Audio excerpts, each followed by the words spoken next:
नमो हरिहन्ताणं नमो सीताणं नमो आयर्याणं नमो वच्छायाणं नमो लोई सर्वसाहुणं सर्वे अरिहंतने विनष्ट कीने जिस विधि सबको बताई विधि हो नमन उनको सब विधि हो नमन उनको सब विधि। आज संडे है तो आज अपन काल चक्र पे चर्चा करते हैं। पिछले 2 रविवार में अपन ने काल चक्र के बारे में देखा था। काल चक्र क्या है? काल का मतलब होता है समय और चक्र का मतलब होता है परिवर्तन, बदलना। काल बदलता रहता है। तो हमारे यहाँ जैन दर्शन में 2 प्रकार से काल परिवर्तन कहा है। एक का नाम है उत्सर्पणी और एक का नाम है अवसर्पणी। चाचा जी, उत्सर्पणी किसको कहते हैं? हाँ, जहाँ बढ़ते हुए, जहाँ बुद्धि, आयु, शरीर की अवगाहना, बल बढ़ता हुआ हो उसको कहते हैं उत्सर्पणी। और जहाँ बल, बुद्धि, आयु, शरीर की अवगाहना घटती हुई हो उसको कहते हैं अवसर्पणी। हम जिस काल में जी रहे हैं उसका नाम क्या है? अवसर्पणी काल। अवसर्पणी काल में जी रहे हैं। इसके भी 6 भेद हैं। कितने भेद हैं? 6 भेद। चाचा जी, नाम कौन कौन से हैं? सुकमा सुकमा सुकमा सुकमा सुकमा, हाँ, सुकमा, दुकमा, फिर दुकमा दुकमा। हाँ, देखिए 6 काल हैं। पहले काल का नाम क्या था? सुकमा सुकमा। दूसरे काल का नाम था सुकमा। तीसरे काल का नाम था सुकमा दुकमा। चौथे काल का नाम था दुकमा सुकमा। और 5वें काल का नाम था दुकमा। और 6ठे काल का नाम क्या है? दुकमा दुकमा। तो हम जिस काल में जी रहे हैं वो तो कौन सा काल है? दुकमा काल। पंचम काल तो दुकमा काल है। और हम सारे जीव सुख खोज रहे हैं। कैसे मिलेगा? जब काल का ही नाम दुकमा है तो सुख कहाँ से मिलेगा? देखो, तो प्रारंभ के 3 काल हैं, वहाँ भोग भूमि रहती है। क्या रहती है? भोग भूमि। भोग भूमि का मतलब उन्होंने बहुत विस्तार से समझा था। जहाँ भोग भोगे जाते हैं वहाँ कुछ कर्म नहीं करना पड़ता, कुछ मेहनत नहीं करनी पड़ती। वहाँ 10 प्रकार के कल्प वृक्ष होते हैं। कल्प वृक्षों से जो मांगो वह मिल जाता है। एक भोजन को देने वाला भोजनांग कल्प वृक्ष है। जूस को देने वाला पानांग है। पानी को देने वाला पानांग है। घर को देने वाला अलग है। समझ में आया? वस्त्र को देने वाला वस्त्रांग है। गाना वगैरह गाना हो तो गीत वगैरह के लिए अलग है। ऐसे 10 प्रकार के कल्प वृक्ष होते हैं जिनसे भोग भूमि की व्यवस्था होती है। पहले काल में क्या होता है, दूसरे काल में क्या होता है और तीसरे काल में क्या होता है, ये अपन ने देखा था। वहाँ जन्म होता है तो किस रूप में होता है? युगलिया के रूप में जन्म होता है। 2 लोग एक साथ जन्म लेते हैं। एक स्त्री होती है, एक पुरुष होता है, और उनमें ही पति पत्नी का व्यवहार होता है। और वह स्त्री मरने के 9 महीने पहले गर्भ धारण करती है और जब मरती है अपने पुत्र और पुत्री को जन्म देकर वो दोनों युगलिया मर जाते हैं। वह अपने पुत्रों को नहीं देखते। तो पिछली बार मैंने कहा था कि कितनी गजब की बात है कि पुत्र और बेटे और बेटी को देखना सुख का कारण है कि दुख का कारण है? बताओ। भोग भूमि तो सुख है, वहाँ कोई दुख नहीं है। और वहाँ जो माता पिता हैं वो अपने बेटी मतलब जो 2 युगलियों को जन्म दिया है उनको देखते नहीं हैं, पहले ही मर जाते हैं। समझ में आया? तो मतलब बच्चों को देखना सुख का कारण है कि दुख का कारण है? इससे तो ये लगता है दुख का कारण है। बच्चे देखो, फिर उनका लालन पोषण करो, कितना झंझट है। तो बच्चों को देखना दुख का कारण होता था। इसलिए भोग भूमि में वो युगलिया जब जन्म देते थे तभी मृत्यु को प्राप्त हो जाते थे। देखो अपन थोड़ा रिवीजन कर ले रहे हैं, फिर अपन आगे बढ़ेंगे। देखो भूमि रचना, उत्तम भोग भूमि, मध्यम भोग भूमि और जघन्य भोग भूमि। सुकमा सुकमा जो पहला काल है वो उत्तम भोग भूमि है, दूसरा काल मध्यम भोग भूमि है और तीसरा काल जघन्य भोग भूमि है। काल कितना है पहले भोग भूमि का? 4 कोड़ा कोड़ी सागर। कितना है? सागर के लिए क्या करना पड़ेगा? गड्ढा खोदना पड़ेगा। और अपन ने पिछले संडे को खोद दिया था, अब हम बार बार नहीं खोदेंगे, क्यों मेहनत करें इतनी, एक बार खोद दिया तो। और कोड़ा कोड़ी का मतलब क्या होता है? करोड़ का गुना, करोड़ में करो, उसे कोड़ा कोड़ी कहते हैं। एक बार दादा ने सुनाया, वो शिखर जी की यात्रा करने गए तो डोली पे गए थे, तो डोली वाले कहते हैं, डोली वाले उनसे पूछते हैं, पंडित जी आपको लोग बहुत सम्मान कर रहे हैं तो ऐसा लगता है आपको बहुत ज्ञान होगा, आप हमें एक बात का उत्तर दीजिए। आपके हर जैन भाई यहाँ आते हैं, जैन भाई बहन प्रत्येक टॉप पर जाते हैं और एक शब्द बोलते हैं, कोड़ा कोड़ी मुनिराज यहाँ से मोक्ष गए और अर्घम निर्वाम दी स्वाहा। तो डोली वाले उनसे पूछते हैं कि पंडित जी ये तो बताओ कोड़ा कोड़ी का मतलब क्या होता है? कोड़ा कोड़ी का मतलब क्या ये होता है कि आपके मुनिराज कोड़ी थे? अरे भले आदमी, कोड़ा कोड़ी का मतलब कोड़ी नहीं होता, हमारे मुनिराज कोई कोड़ी नहीं थे। कोड़ा कोड़ी का मतलब होता है करोड़ का गुणा, जब करोड़ से करोगे तो तब क्या निकलेगा? 1 करोड़ का गुणा 1 करोड़ से करो तो क्या होगा? 1 कोड़ा कोड़ी। और ये क्या है? 1 कोड़ा कोड़ी नहीं है, मात्र 1 कोड़ा कोड़ी सागर। कितनी बड़ी वैल्यू है?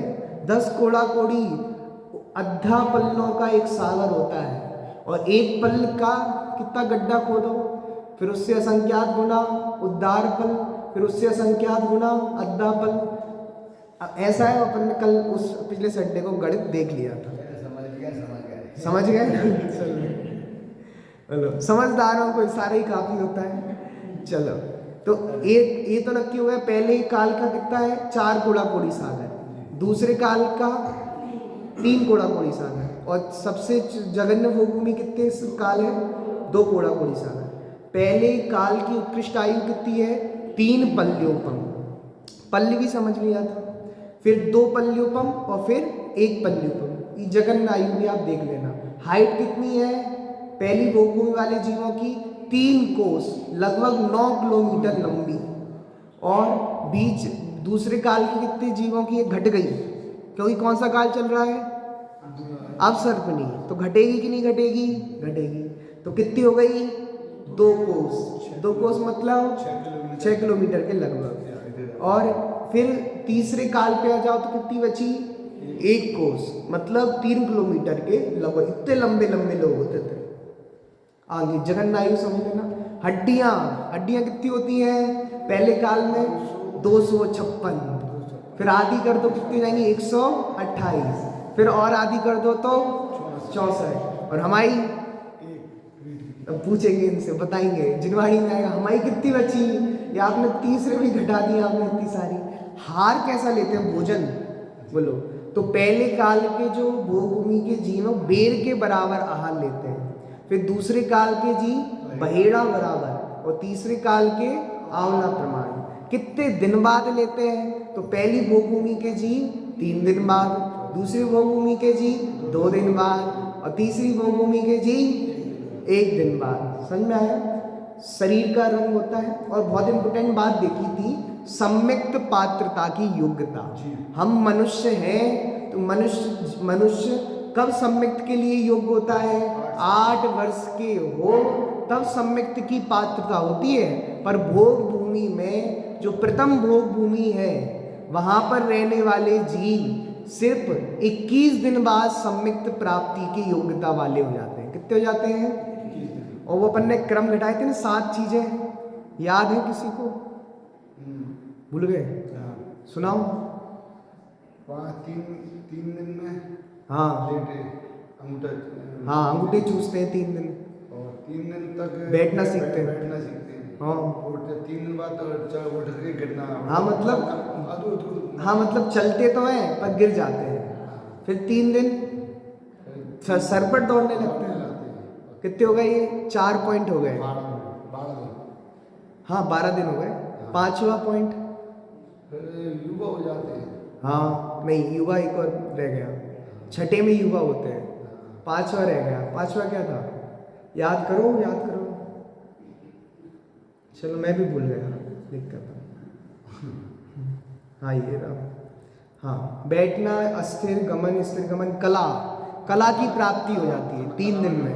फिर 3 दिन में युवा हो जाते हैं और फिर 3 दिन में सम्यक्त प्राप्ति की 7 स्टेप है और 3 दिन में होती हैं। 3 दिन में वो अंगूठा चूसते हैं, फिर 3 दिन बैठना सीखते हैं, फिर 3 दिन अस्थिर गमन करते हैं। गमन तो करते हैं पर चलते चलते गिर जाते हैं, और फिर 3 दिन, अगले 3 दिन स्थिर गमन, दौड़ के गमन करते हैं।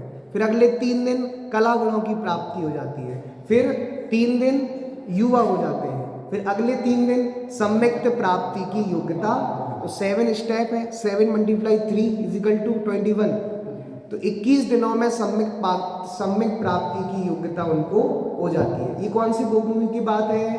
उत्तम। मध्यम के लिए कितने लगेंगे? 5 दिन। तो 7 का मल्टीप्लाई 5 से करो तो कितना हो जाएगा?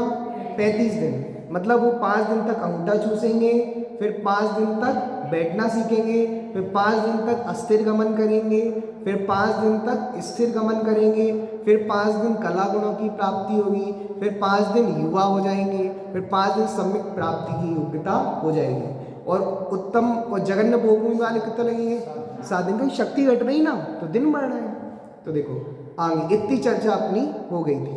अब बहुत सारे लोगों का प्रश्न था कि भोगभूमि में मनुष्य ही रहते हैं, त्रियंच भी रहते हैं क्या? समझ में आया?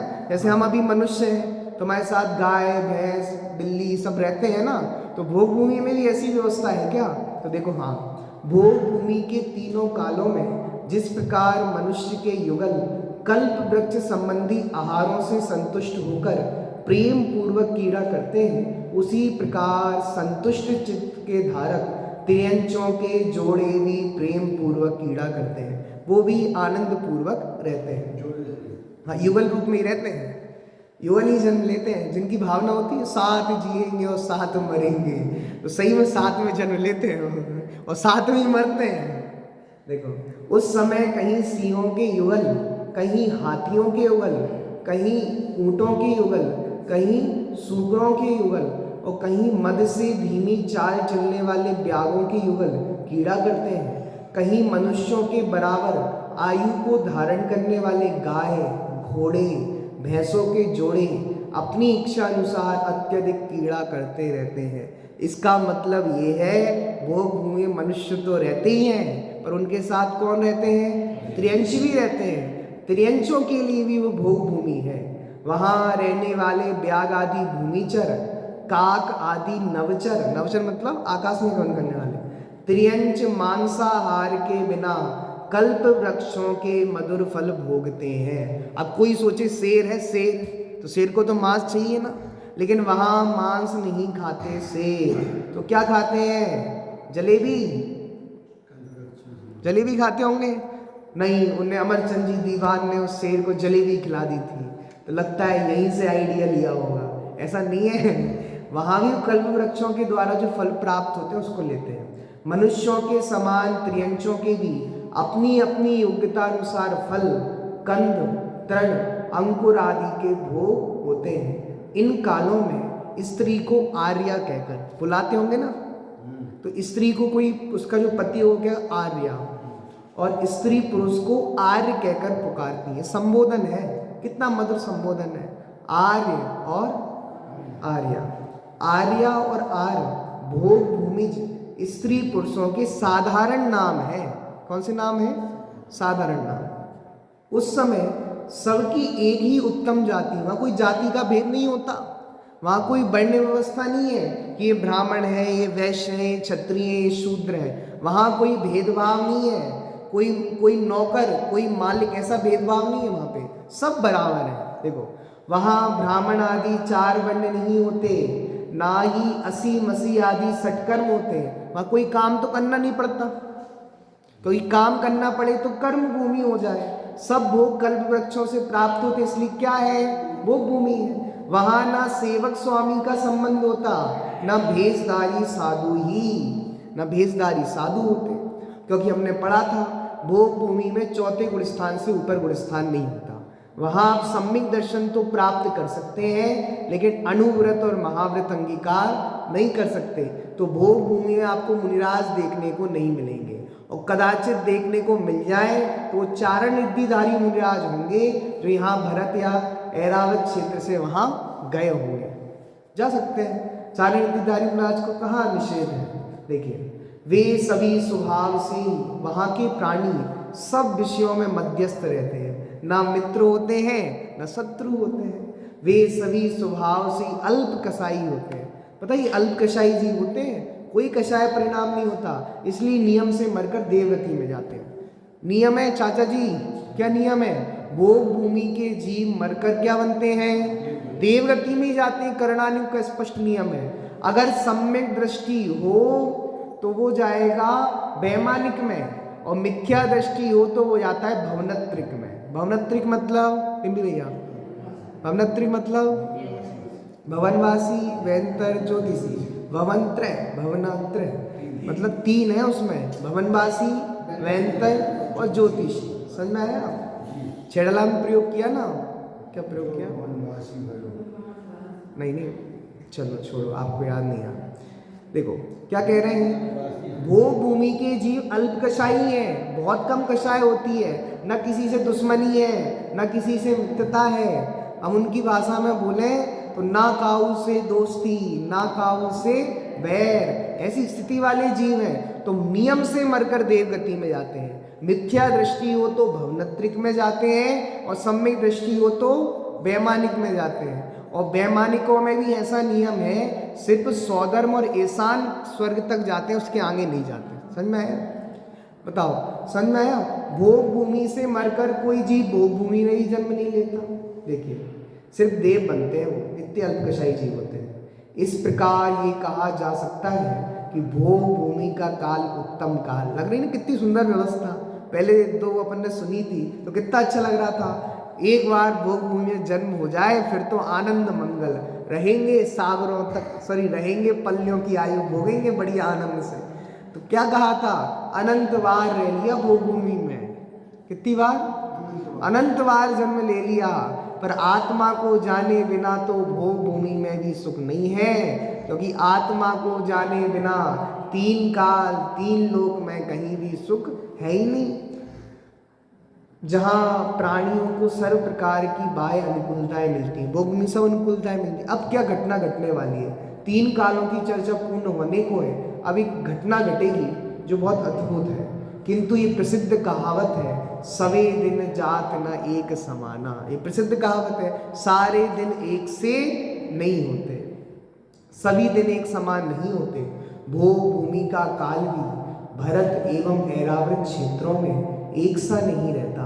समय के साथ साथ सब कुछ बदल जाता है। भोग भूमि का काल उत्तम से मध्यम और एवं जघन्य होकर अब समापन की ओर बढ़ रहा है। कहाँ बढ़ रहा है चाचा जी? अब भोग भूमि का काल समाप्त होने वाला है।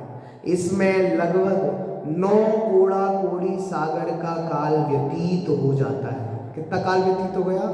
9 कोड़ा कोड़ी। क्योंकि पहला काल कितने का था? 4 कोड़ा कोड़ी का, दूसरा 3 कोड़ा कोड़ी का, और दूसरा 3 कोड़ा कोड़ी का, और तीसरा 2 कोड़ा कोड़ी का। 4 3 2 9। तृतीय काल के अंत में धीरे धीरे कल्प वृक्षों की फलदान सामर्थ्य कम होने लगती है। पहले जितने फल देते थे अब कम होने लगती है। अब युग परिवर्तन होना है, युग का बदलना है। भोग भूमि समाप्त होगी, कर्म भूमि का प्रारंभ होगा। इस संधि काल में सृष्टि में बहुत बड़े प्राकृतिक परिवर्तन होने लगते हैं, क्योंकि कल्प वृक्ष से कम फल देने लगे तो प्राकृतिक परिवर्तन और भी चीजें बदलने लगती हैं। ये तो एक घटना है कि कल्प वृक्ष कम फल दे रहे हैं, पहले के मुकाबले वो कम फल देते हैं, लेकिन और भी प्राकृतिक घटनाएं घटने वाली हैं जिनसे लोग डरने लगेंगे। तो उनको समझाने के लिए कोई जीव आते हैं। देखो, इनसे भयभीत प्रजा की समस्या को दूर करने के लिए कुल परंपरा से धरातल पर विशिष्ट पुण्यशाली महापुरुषों का जन्म होता है, जिन्हें जैन परंपरा में कुलकर के नाम से जाना जाता है। अब क्या हुआ, भोगभूमि एंडिंग की ओर आ गई, समाप्ति की ओर आ गई।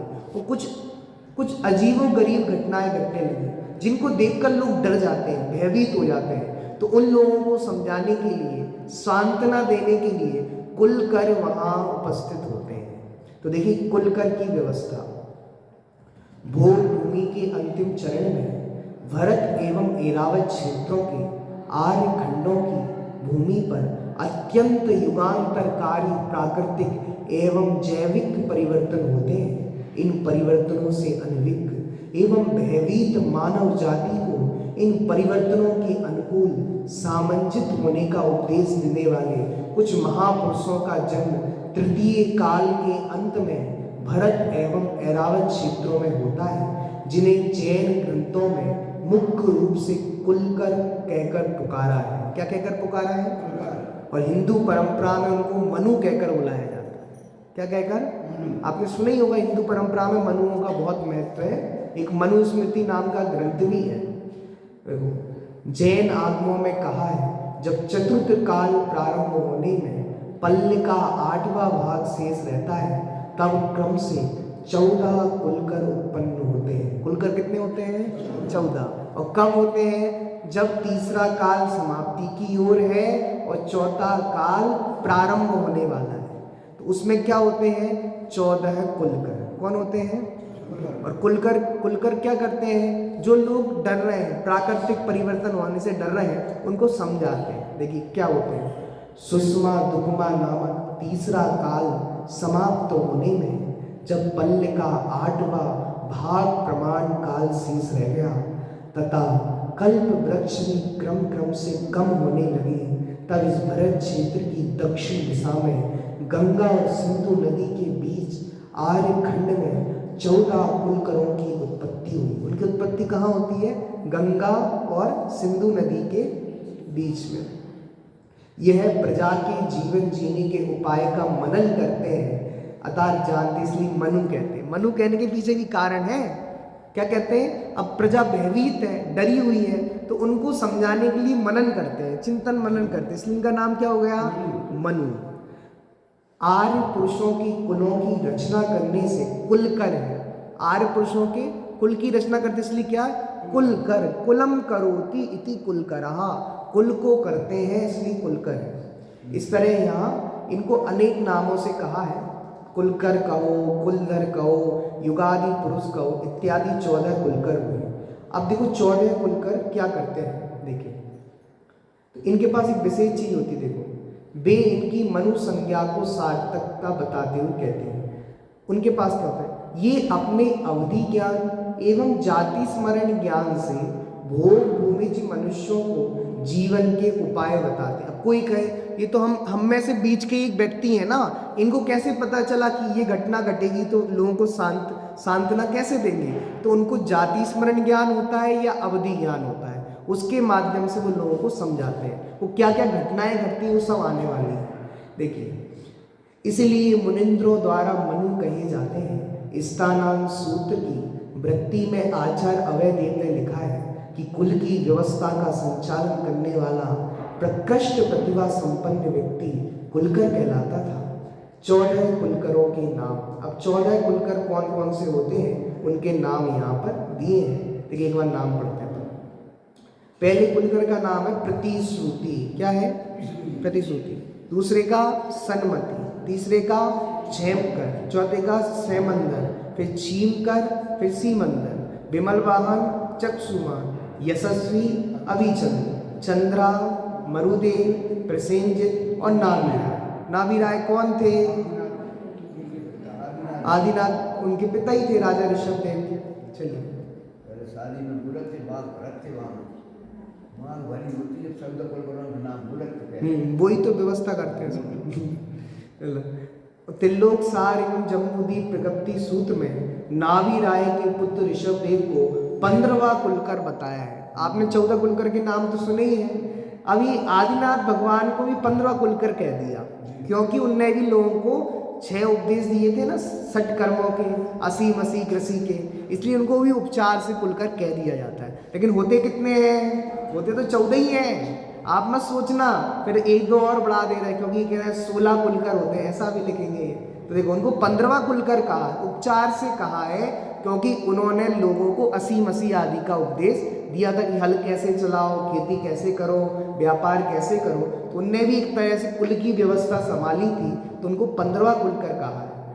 एवं आदि पुराण में नाभिराय के पुत्र ऋषभदेव और उनके पुत्र भरत को भी 15वें और 16वें कुलकर के रूप में संभाला। और भरत ने भी पूरी व्यवस्थाएं की थी, तो भरत जी को कौन सा कुलकर कह दिया?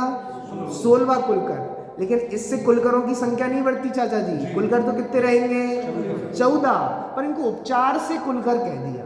क्या कह दिया? उपचार से। उपचार का मतलब समझ रहे, वास्तविकता में नहीं है, वास्तविकता में तो 14 कुलकर है। देखिए आगे बढ़ते अपन, ये सभी कुलकर उनका पूर्व, ये सभी कुलकर पूर्व भाव में विदेश क्षेत्रों में उच्च कुलीन महापुरुष थे। वहाँ पर सम्यक दर्शन प्राप्त करने के पहले ही भोग भूमि की आयु बांधकर तीसरे काल में भरत क्षेत्र में उत्पन्न हुई। इन 14 कुलकरों में से कितने ही कुलकरों को जाति स्मरण था और कितने ही अवधि ज्ञान के धारक थे, अतः अपने विशिष्ट ज्ञान की सामर्थ्य से प्रजा की विभिन्न समस्याओं का समाधान किया करते थे। देखिए हाँ, इसलिए वो उन्होंने क्या किया, सम्य दर्शन के पहले भोग भूमि का बंद कर लिया था, सम्य दृष्टि थे। देखिए भोग भूमि में सदैव कल्प वृक्षों का प्रकाश रहता था। भोग भूमि पता है आपको?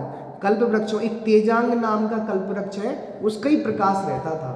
अतः सूर्य चंद्रादि विमान दिखाई नहीं देते थे। इतना प्रकाश था उन कल्प वृक्षों का कि सूर्य चंद्रमा की रोशनी भी फीकी पड़ती थी, लोगों ने सूर्य चंद्रमा ही नहीं देखे थे। तो क्या हुआ, अब कल्प वृक्ष समाप्त होते जाने से वह सूर्य चंद्र आदि दिखने लगे। अब क्या कल्प वृक्ष, रोशनी कम हो गई कल्प वृक्षों की और सूर्य चंद्रमा दिखने लगे, तो लोग डर गए, ये क्या है, आज तक तो हमने देखा नहीं था। ये सूर्य और ये चंद्रमा, लोग डरने लगे। उन्हें देखकर लोगों को भयंकर भय उत्पन्न हुई। क्या है, कोई चीज आ रही क्या हमारे ऊपर गिरने, लटक गई है क्या? भोग भूमि में पुत्र पुत्री का जन्म होते ही माता पिता का मरण हो जाता था। वे लोग बच्चों का मुख नहीं देख पाते थे। अब बच्चों के मुख देखकर डरने लगे, ये कौन है, ये कौन है, अब इनका लालन पोषण कौन करेगा? इस प्रकार की अनेक समस्याएं भोग भूमि के समापन के समय उत्पन्न होने लगती हैं, जिनका समुचित समाधान कुलकरों के माध्यम से होता है। 1-2 घटना उदाहरण दी है। अब 14 ही कुलकरों के समय 14 क्या क्या चीज घटती हैं, उनकी चर्चा आएगी। अब देखो क्या हो रहा है, घड़ी बहुत जल्दी भगती है, दिक्कत तो ये है।